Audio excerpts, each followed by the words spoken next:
Hi, I'm Marty Nemko. This is the last in my series of How to Do Life Talks for Unusually Intelligent People.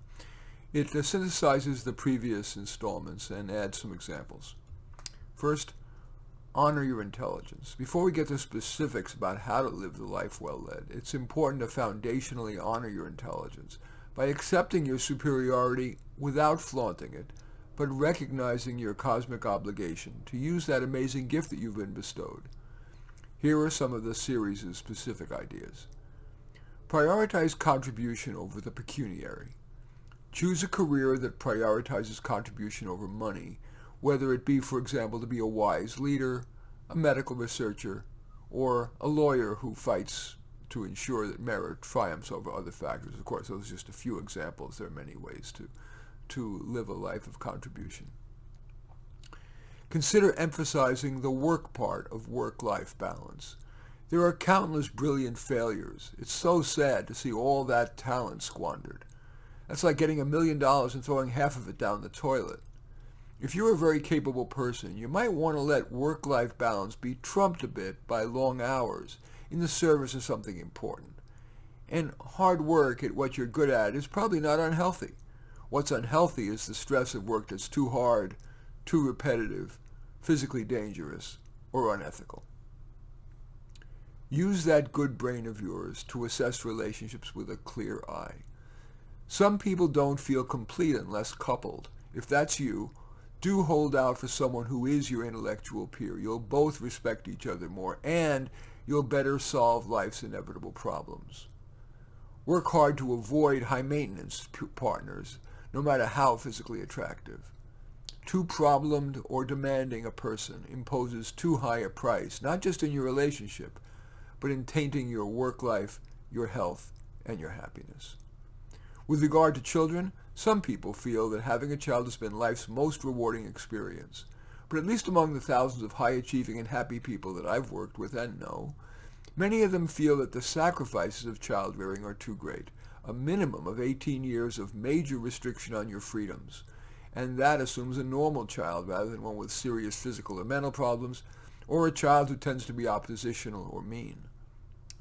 Many highly intelligent people have rich enough lives at work, avocationally, and in adult relationships that having children may not be worth it. If you, an intelligent person, do have a child, chances are that he or she also is quite intelligent. That gives you the luxury of allowing the child a fair amount of freedom rather than setting tight boundaries. Smart kids usually have above-average judgment, so for them, the increased self-efficacy and opportunity to learn from failure generally trumps the risks. Besides, it's easier for you as the parent to allow freedom than to have to often be the enforcer. Smart money. Being intelligent, it can be tempting to try to beat the stock market by picking individual stocks. But millions of people smarter than you or me have tried it and failed, having devoted much time that could have been spent more pleasurably and beneficially to themselves and to their sphere of influence.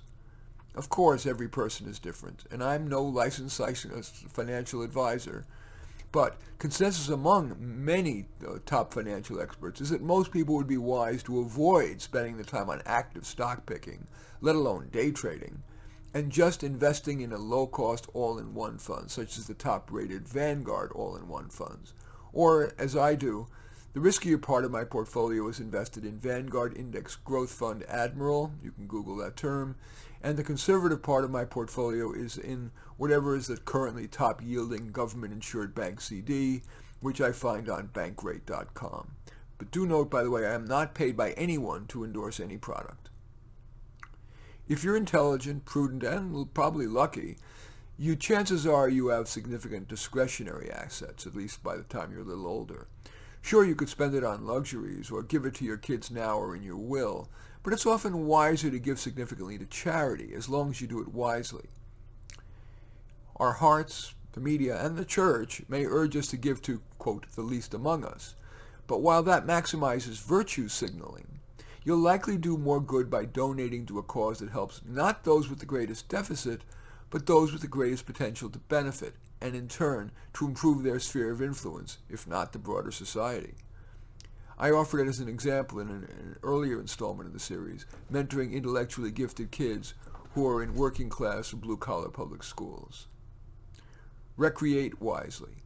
With regard to recreation, of course, even brainiacs sometimes want to turn off their brain and do something mindless, from sitting to knitting to binge-watching. But intelligent people contribute to living life well by devoting some recreation time to projects that can make a difference while being fun. I call that sort of vacation a projation. For example, a word person might write a screenplay, even if it never gets made into a movie. It's fun to fantasize, and who knows, maybe it will be made into a movie. A people person might enjoy leading a team that's planning, say, a celebrity fundraiser for their favorite cause. A visual person might create a video log, a blog, a video blog of stills and videos on an important theme.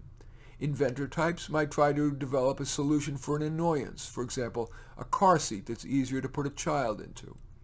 A detail-oriented person might enjoy conducting polls of neighbors on issues of ultra-local concerns, from home security to which plants are the most rewarding in the neighborhood's microclimate. We are given only a certain number of heartbeats. This series' goal has been to help you, who've been given a good mind, to make the most of those heartbeats. In any event, I thank you for watching. I'm Marty Nemko. I welcome your thumbs up and accept your thumbs down. I always look forward to your comments, and I particularly like it if you hit the share button below, share on your social media so that my efforts have broader impact, and I'm flattered if you choose to subscribe to my channel. And in any event, I do thank you for watching. I am Marty Nemko.